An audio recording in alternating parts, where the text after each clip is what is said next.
I don't know about you, but I only trust the best. So if you're looking at getting your roof checked out, redone, these are the guys that can help you. Belter Roofing and Construction, they are the best. They'll come out and do a free inspection. You can trust them with your roof. Call them, Belter Roofing and Construction. 405-952-7777. That's Belter Roofing and Construction.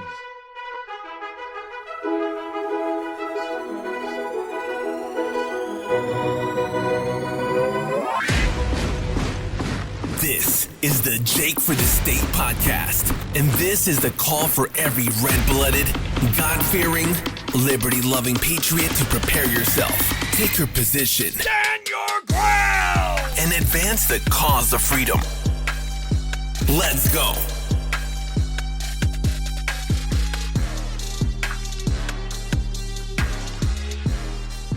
All right, guys, welcome back to the Jake for the State podcast. And like I've been saying, it's election season, so we're talking to a lot of candidates from right here in the state of Oklahoma. And my next candidate is Cody Anderson, running up in North Oklahoma. So welcome to the show, Cody. Thank you, Jake. It is such a pleasure and an honor to be with you. Yes, absolutely. Well, we've known each other for a little while now. You pastor a church up in Mino. That is correct. And not many people know where Mino is on the map. They don't. Right there on Highway 412 west of Enid. Literally a small population of only 200 people. And there's a tractor auction place across from our church.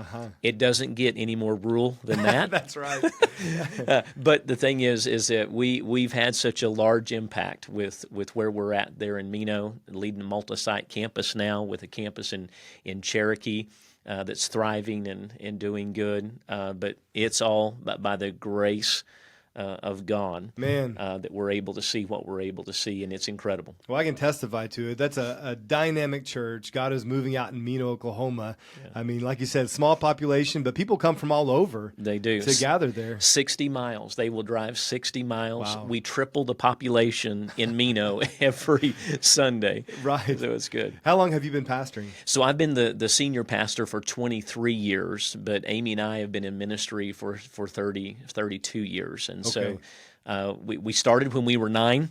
No, I'm just joking. But but no, we're both in our 50s now. We've kind of crossed over that realm, but we've been at it for a while and love it. It's the greatest privilege of our life to serve, and now we're taking that service and expanding that into the political arena. Yes, and we're definitely going to dive into that. First, how many kids? So I have 5 kids, ranging from 25 down to 13. Wow. And so we are at it.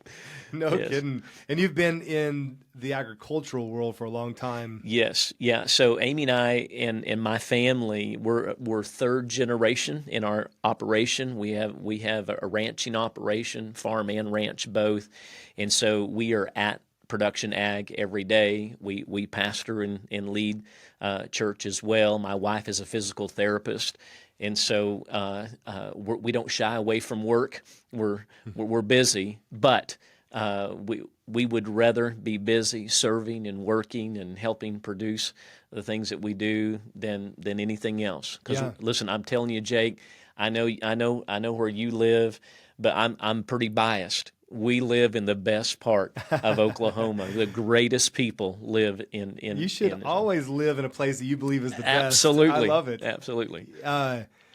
So you've made this shift now, a shift of focus. Do you plan on retiring from pastoring if you are elected to the Senate, or how's that dynamic going to work? So that's a great question. I appreciate that. So we have incredible support with where we're at. Our church views this as a point of service, and I have always encouraged that the best place that we can make an impact is in local and state government. I encourage people to become mayors, get on the local school board, because that local authority and local support is critical. And so, no, I'm not gonna retire at this point in time. But we have a great team of leadership. I will be changing a few things of focus for us, but we've got a great team, great support, and our place is very excited about the fact that we're serving in this capacity, and there'll be more behind me that will be serving as well. Wow. And so, Are you talking about serving in the church or serving and running for both? Both offices. Both. Yeah, both. So we're raising up great leaders, and here's the thing: leaders multiply, leaders beget leaders, and so that's what we have spent our life doing is developing teams, developing leaders, Right. and so we see the effect of that. But I'm encouraging some young men, get involved. We got city council people, we've got school board members that attend, and we've been fanning that flame because, Right. again, that's where we make a difference. We do. Local, state government, that's where we make a difference. It's an area that some pastors shy away from. Yes. Is engaging in any kind of political discourse, Yeah. addressing any kind of cultural issues. I know that's not you because when I was serving in the Senate, you invited me out to speak to your church. Yes. And so some would consider that a bold move to have an elected official come and stand in a pulpit and speak to the people.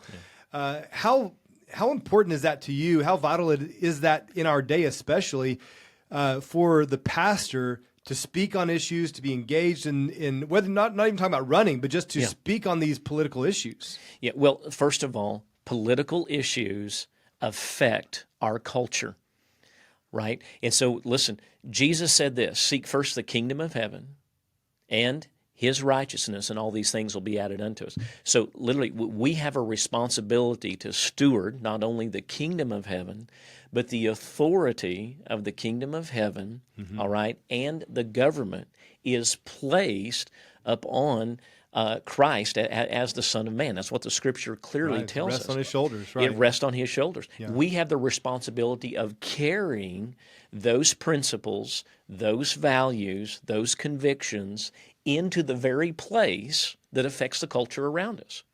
And so we should be bold in having those conversations that affect the culture and in the political arena. Now, we don't need to be leading people to support certain candidates, because this is the great thing about America. We got a choice, right, and everybody has an individual choice.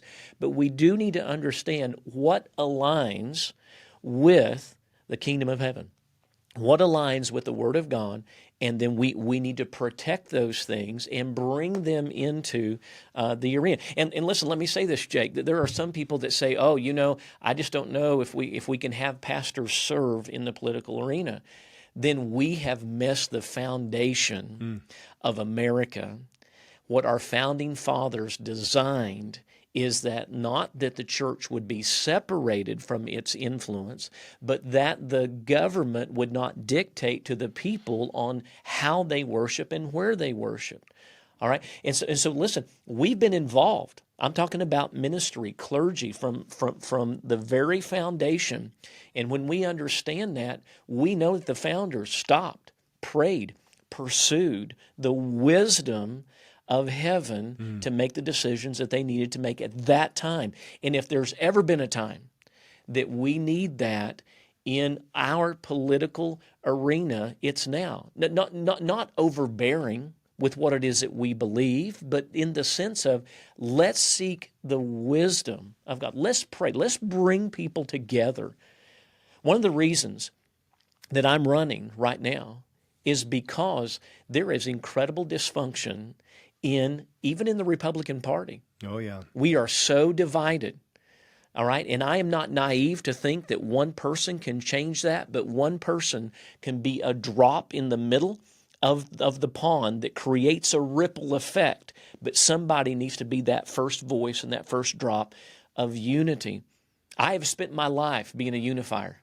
I have spent my life being a unifier. That's what we do. We build teams. We bring people together. In fact, somebody asked me this question, Jake. They said, really, how does pastoral training fit and form you to be able to lead in government? That's an easy question. 80% of what I do is conflict resolution. Right. 80% of what I do is bringing people to the table, coming to common sense solutions, coming to the place. Compromise is not an evil word.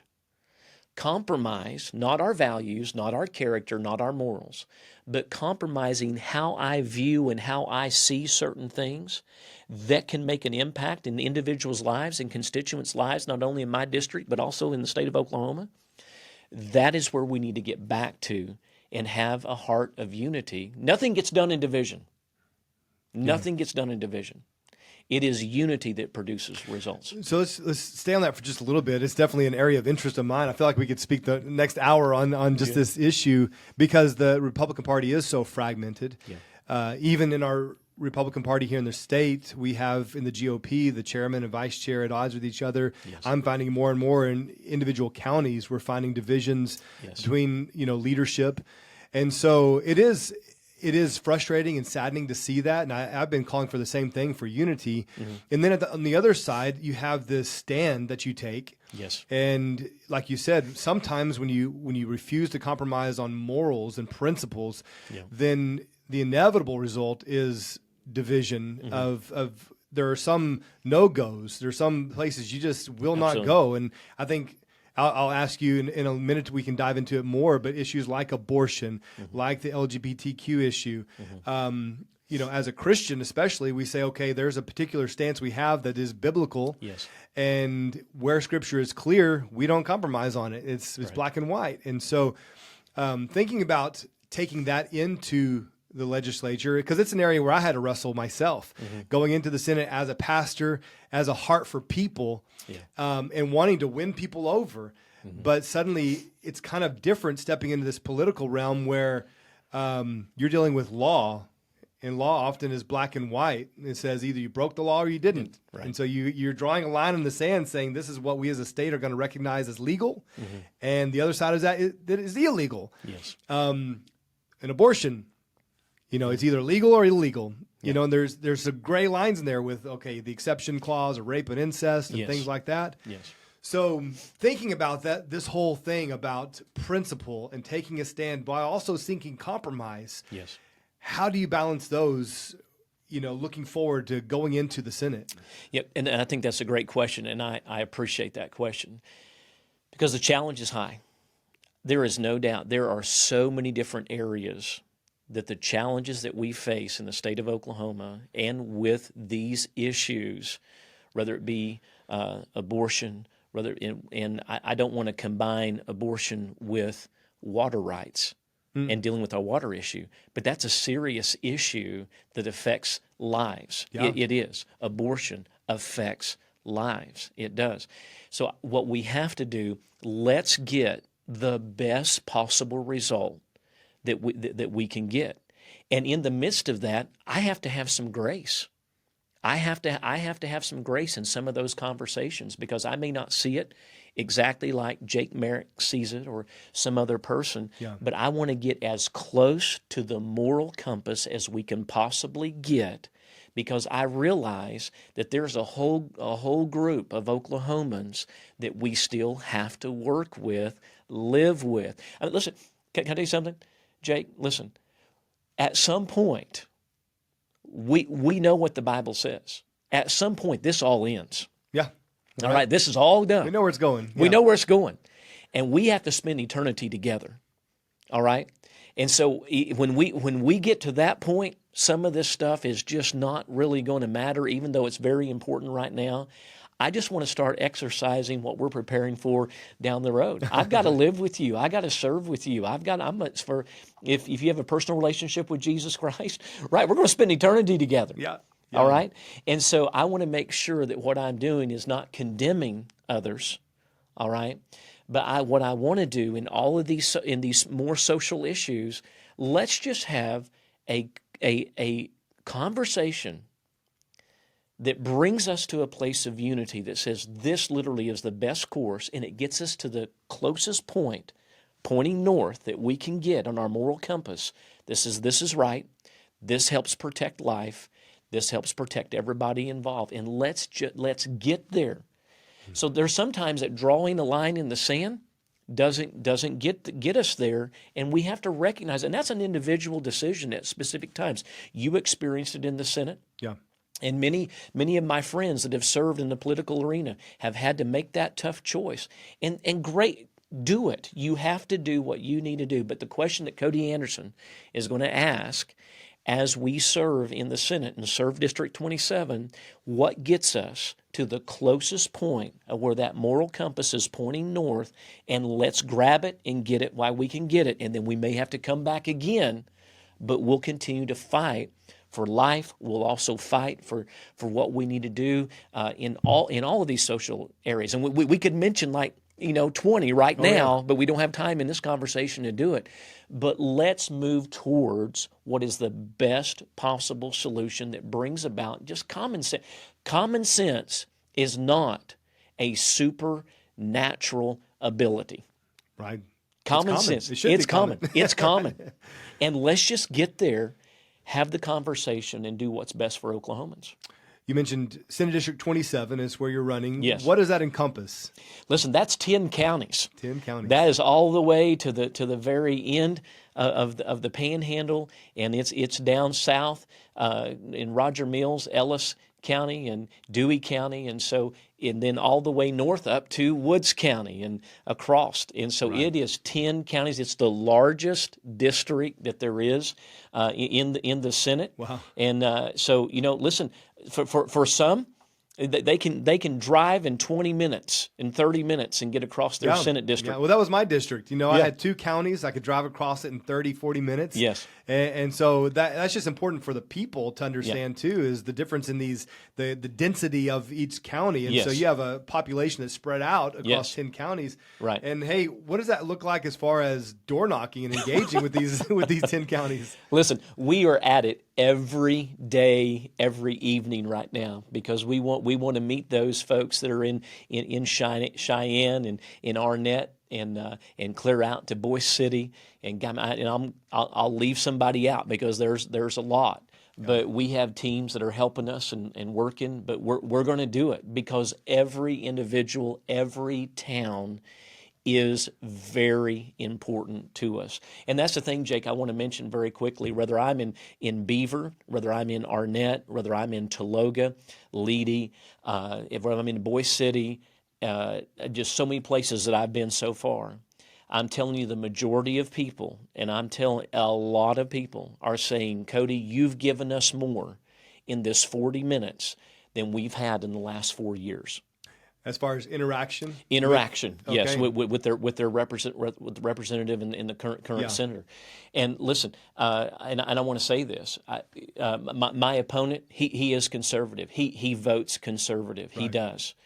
All right. But the thing is, I'm going to be present. I'm not going to walk out. I'm going to make sure that we're hearing from the people. I'm running, Jake, and I want to say this because this is very important. I'm running because of the superintendents, the county sheriffs, the county commissioners, many county commissioners that compelled me to get into this race because they said, listen, if it's not you, it is somebody like you. Your leadership, your heart of service that we know, please run because we don't feel like we're being heard. In all of those conversations in a matter of weeks, because Amy and I always knew that we would run and we would be involved. We were waiting for our kids to get older. And when we just began to have all these conversations, there was something that started to point to our heart that says, now is the time to run. Wow.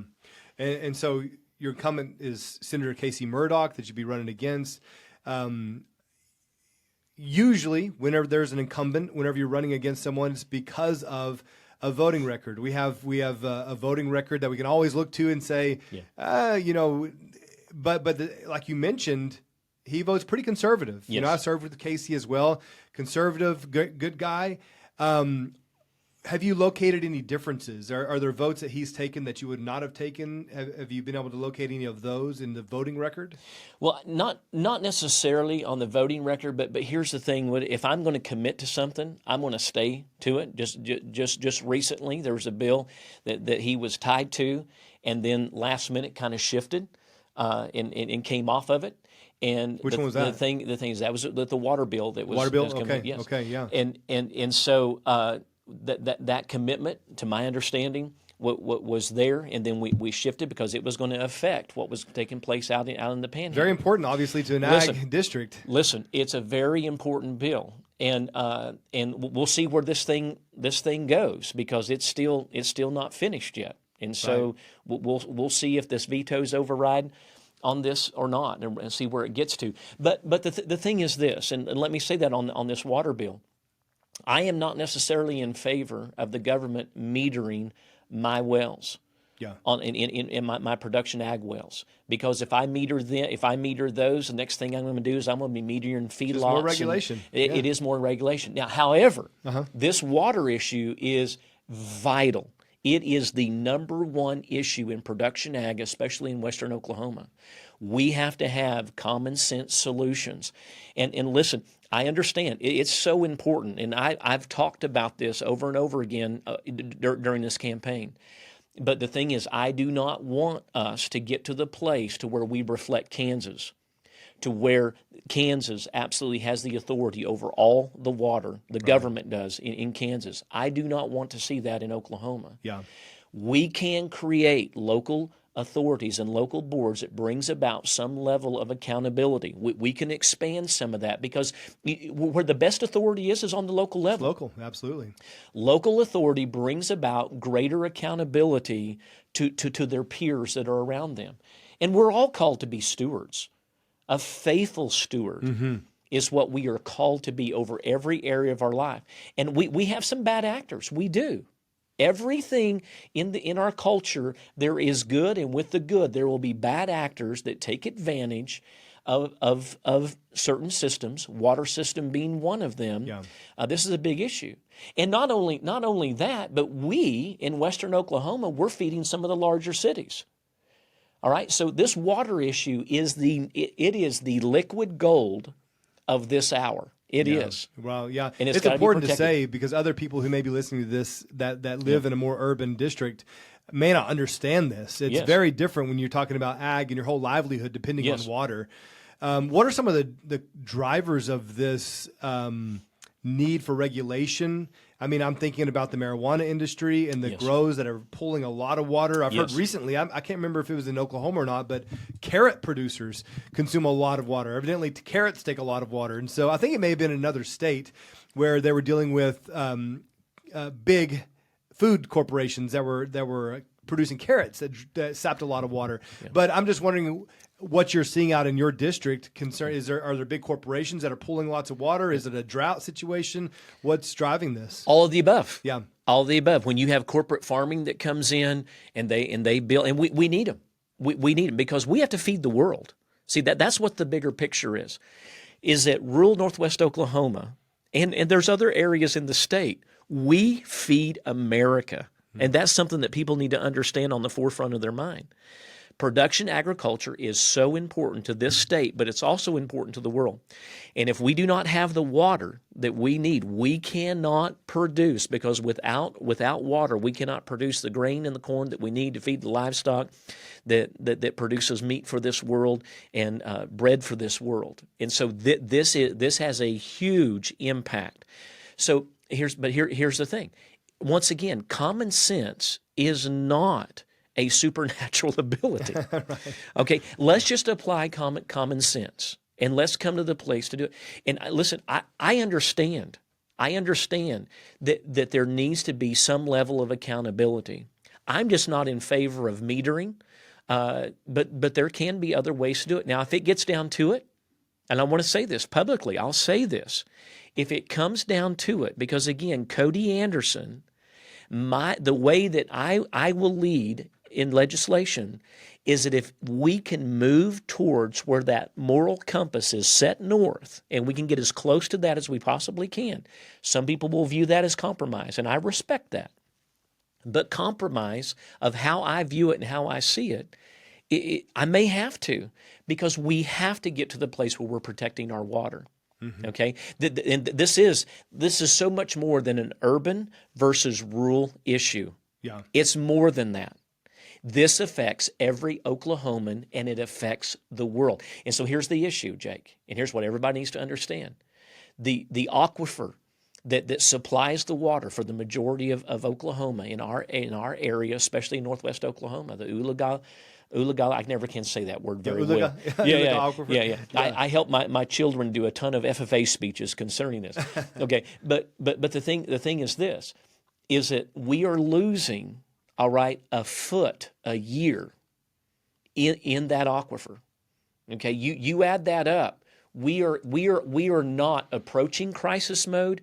We are in crisis mode right now. And so we need to do something. But let's not have government overreach into the individual agriculturalist life. Right. Let's don't do that. Okay? Let's come up with other solutions. And they're saying there is none. There's no other way to do it. But if you meter me, you're going to charge me at some point. Oh, yeah. All right. And production agriculture takes on more input costs than almost any other industry. The input cost for production ag is already high.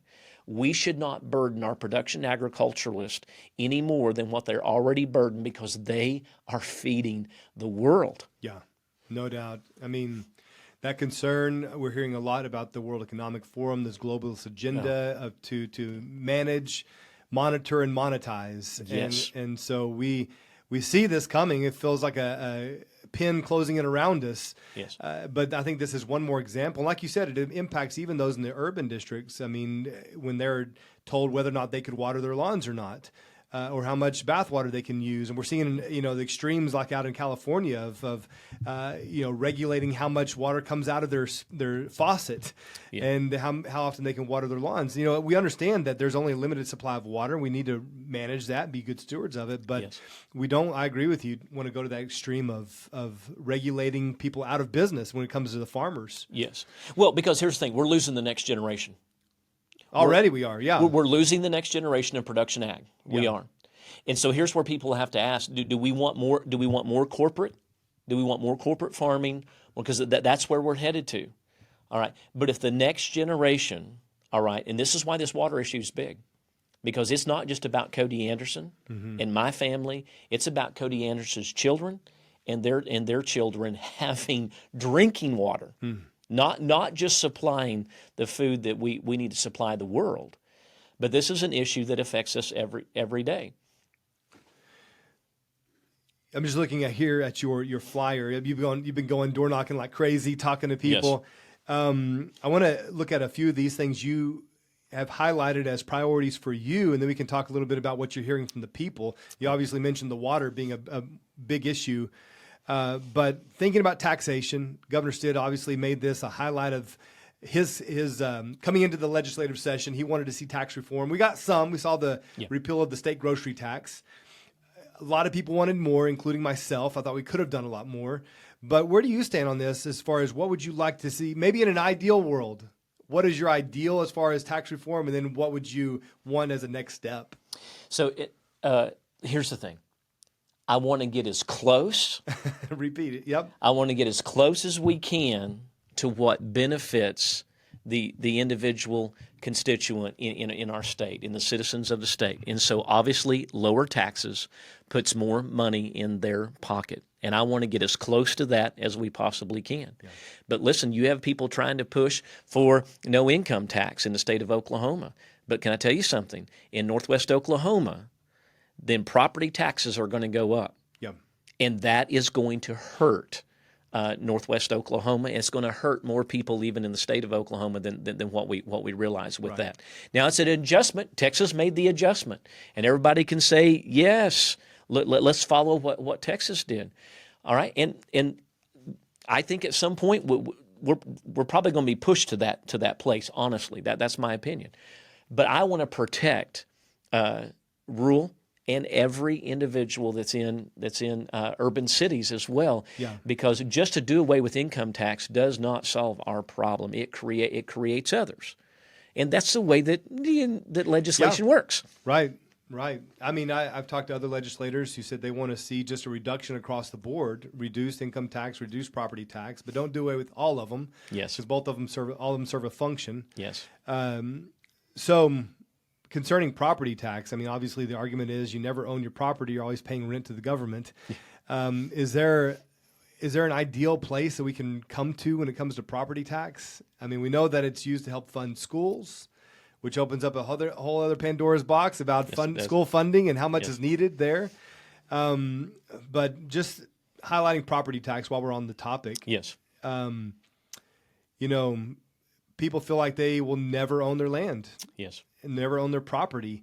And so is there a solution to that? I mean, personally, I've been saying this for a long time. I like the idea of a consumption tax, of moving to if we could, 100% consumption tax. You pay at the register. Everything you buy, you're taxed there, and then you can actually own your land.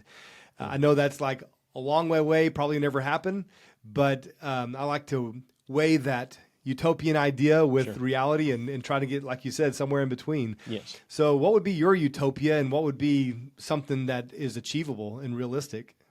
That's a great question. So let me address this on property tax. Yeah. Okay. So in my perspective, we're a landowner. We have a decent sized ranching operation. All right. We own quite a bit of land. And so the thing is, I see my property tax as not a burden, because I want to do my part. Mm-hmm. Because I believe in local schools. I do believe in local schools. I served on the school board for 10 years. I know what it's like to fight in a rural area for every dollar to make it, just to get through, to make sure that we're hiring the best teachers that we can, and coaches and administration. So every dollar counts. So when Cody Anderson views property tax, I get it. I understand that we have to have roads, bridges. We have to do everything that we need to do to help each other. But I know that when I go to pay that, I'm helping the local school, and that's important to me. So the way that I view property tax is, I just don't want it. I want to protect where we're at, and if we can have the ability to lower it in a perfect scenario, then let's lower it to where we're not hurting and damaging the resources that need to be provided. Because this is what local and state government does. Local and state government provides for citizens what they are not able to provide for themselves. That's where our priorities are at: roads, bridges, prisons, local schools, rural health care, or rural hospital and facilities. Okay, one of the issues we're fighting in our district, in District 27, we're losing facilities. They're closing facilities. You close those facilities, that's multiple jobs. That's impacting the economy in Northwest Oklahoma. Healthcare facilities? Or? No, we're talking prison facilities. We are talking about those things that are that nursing homes, facilities closing, detention centers that are closing in Northwest Oklahoma. And that's a whole nother issue. We have county sheriffs that are having to take their juvenile issues and drive those individuals almost 3 hours to take care and process what they need to do on the juvenile. That should not happen. That should not happen. We absolutely lost that center in Fort Supply that was providing jobs. And this is another reason why I am running now, is because when Cody Anderson asked the question, is our district gaining? Is our district moving forward? And the answer to that question is no, it's not. It's not. And we can do better. We can. And we can be better in serving in leadership. I have no strings attached to me. I have not received any special interest money. And by the way, I am not dark money, nor am I the woke mob. Okay? I am not either one of those. All right? I don't even know anybody that has dark money. I don't even know who they are. And there's been some people that said that, well, there's been others that put Cody up as a candidate against my opponent. I don't know anybody in the state Senate. I do not know them personally. But here's the thing. I just simply ask the question, can we do better? And the answer is, yes, we can. Is our district receiving the best form of leadership and representation that they could possibly receive? And me personally, I answered that question, and I said, no, we can do better, and we can be better. On the heels of talking about property tax, obviously, funding schools in the area of public education is, well, it's in the headlines every day, it seems, here in Oklahoma. Yes. Especially with the leadership of Superintendent Ryan Walters. Mm-hmm. And, there are those that are his ardent supporters and his vicious opponents. Yes. And so What do you think about what is happening in the public schools and what you're seeing out in your district? Yeah, and I appreciate that question because I get this conversation everywhere I go. All right? Here's the thing. Ryan Walters is our elected official. He's who we have. And there are things that I believe in cleaning up bureaucracy that is in certain areas of different departments of the state.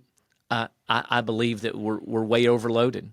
All right, but the thing is, we have some of the greatest teachers in the nation right here in Oklahoma. We have some of the greatest administrators in the nation right here, and especially in rural Oklahoma. See, here's what most people don't realize, Jake, is that in rural Oklahoma, there is not a lot of options for choice. There's not a lot of private schools in our district at all. Okay, and so the choice is the public schools. And so when these public schools feel like they are individually being attacked, we have a problem. And right now, there is a communication and an execution issue with the State Department of Education. There is. And we again, Cody Anderson's heart is, let's come to the table. Let's have a conversation. Common sense is not a supernatural ability. It's not superhuman. Let's have conversations that produce results. But here's one thing I will say about what we're dealing with. This is a national agenda. One of the things that we're fighting concerning identity, concerning curriculum, concerning the things we're putting forth before the next generation. All right? And public schools should be governed by local authority. Yeah. All right, and we need to get as close to that as we possibly can. And so we need to work on communicating.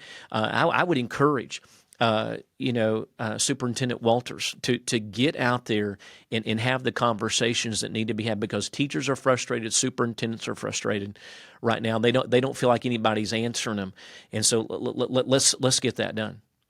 I believe at the top of the list of people's concerns, you can tell me whether or not you're hearing it from them out in your district, but the issue of illegal aliens here in the state, in the nation, but we're looking here at the state. And of course, we had the recent bill passed through that would criminalize employing illegals. Yes. Were, I forget the name of the crime that it created. Mm-hmm. But anyway, it would be a misdemeanor on the first offense, felony on the second. They had 72 hours to leave the state. Yeah. There's a big question about it, whether or not this was even effective, because they're already breaking the law. Are they concerned about, more penalties? But then Governor Stitt seemed to be behind this. Mm-hmm. He definitely signed it. Looks like it goes into effect July 1st. What's your thoughts on that particular bill, and then just on the situation in general about what we as a state should and could do about the issue of illegal immigration? I think Oklahoma does a great job on paying attention to what's taking place in the world, what's taking place at our southern border, and they're doing everything that they can as a state and as a legislature in that.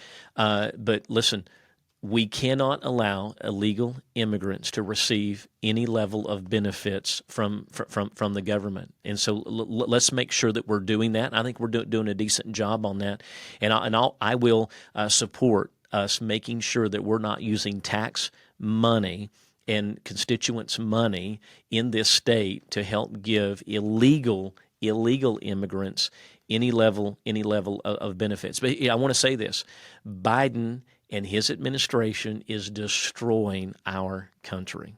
He is. He is adding to the dysfunction of America and the division of America. Absolutely, that the administration is as a whole. We have to have change in this upcoming election. It has to change. But here in Oklahoma, we have to make sure that we're protected. Because here's the thing, right, Jake? You know this. You continue to allow freedom and benefits to come to illegal immigrants. The bad actors, they're already here. The bad actors are going to continue to get involved, and we're going to have more issues on safety. Listen, I love living in Northwest Oklahoma because it's a safe place to be. But all you have to do is read the news, and you see that in Northwest Oklahoma, we have some catastrophic issues taking place concerning safety. I mean, there's been some things that have unfolded that just absolutely are mind-blowing for the safety of our citizens because of bad actors that are coming through the immigration issue. And so let's be strong in it. Let's give our local sheriffs, let's give them the support that they need to take care and to process whatever that process needs to be. Let's have some strong DAs. All right, let's don't become reflective of the rest of the world where our DAs, and they determine a lot of what's taking place. And so we have to make sure that we're electing the right district attorneys to process what needs to be processed. Let's pay attention. And again, it goes back to common sense. Common sense, yeah, Common and sense. local. Yes, and local. That it's impermissible occupation. That's the word I couldn't think of a minute ago. But impermissible occupation is what that bill would it created, and it would allow our law enforcement agents to actually take action against illegals here in the state. But yeah, I think that's an area that we all agree on, especially conservatives in the state, is that we must do something, and we're not going to wait around on Biden because it's obvious he's doing nothing. Yeah. In fact, I think he's encouraging the opposite. Yeah. And so I'll let you wrap it up. Okay. Is there an issue we haven't talked about that you feel is important that you want to make sure that we address? Now, we could go for another hour, Jake, in conversation. All right, and I do appreciate the opportunity that you've allowed me to be here today.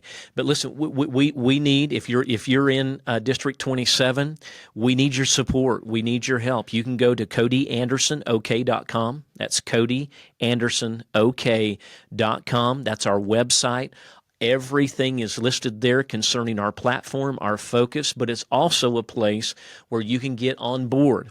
Help us in this hour. This election is June 18th. It's coming. It's June 18th. It is upon us. We need your help. We need your support. And I'm telling you right now, it's been overwhelming, the support that we've been getting. I'm humbled by it. I am thankful for it. There is something that is in the area of change that, listen, if people in Northwest Oklahoma are frustrated with the dysfunction that's taking place in the Senate and in our state government, you need a ripple effect to take place, and it's one drop that starts that ripple. We believe that we are that drop, we are that voice. Listen, the Word of God says that righteousness exalts a nation. Righteousness exalts a state.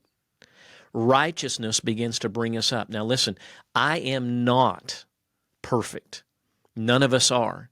But there is a conviction upon my heart to carry forth not only character, a moral compass that is set due north, but also a leadership role that brings people together to unify, and I'll stay at the table long enough. I won't walk out of the room. I'll stay there long enough, whatever it takes to get it done. But I'm here to serve. I'm not here. There's two types of people. I want to say this in closing. There's two types of people. You're either a hireling or you're a worker. A worker produces results. A hireling is just there in position to receive a check. I have never been a hireling one moment in my life. I have worked hard, and I will work hard to actually produce results and legislation. I want to be clear on this. Legislation that actually makes an impact economically and also in the area of protecting what production ag needs to get done in this hour. And I have some incredible ideas and legislation works that can impact input costs for production ag. I can't share those now because I'm saving them, all right? They will work. There's also initiatives that we can take to bring together communities to help support those that are in need in their community. And I cannot wait to get to the Senate and get to work and make an impact. I love it. Well, I see your cell phone is also on your flyer, and so you're handing these out. Want to be accessible. Again, we'll repeat the website, CodyAndersonOK.com. Check it out for more info on Cody Anderson, his campaign, and how you can help out. Cody, I so appreciate your time here today. Thank you. It's a pleasure. Yeah, absolutely. Well, thank you guys for tuning in for another episode of the Jake for the State podcast. Be sure to like, subscribe, and share. And we'll be talking to a lot more candidates coming up, so we've got a lot more good stuff. on what's happening here in the great state of Oklahoma, especially leading up to the primaries. So also be sure you're registered to vote. Be sure you show up to vote and get behind some of these good candidates. All right, appreciate your time. We'll see you next time.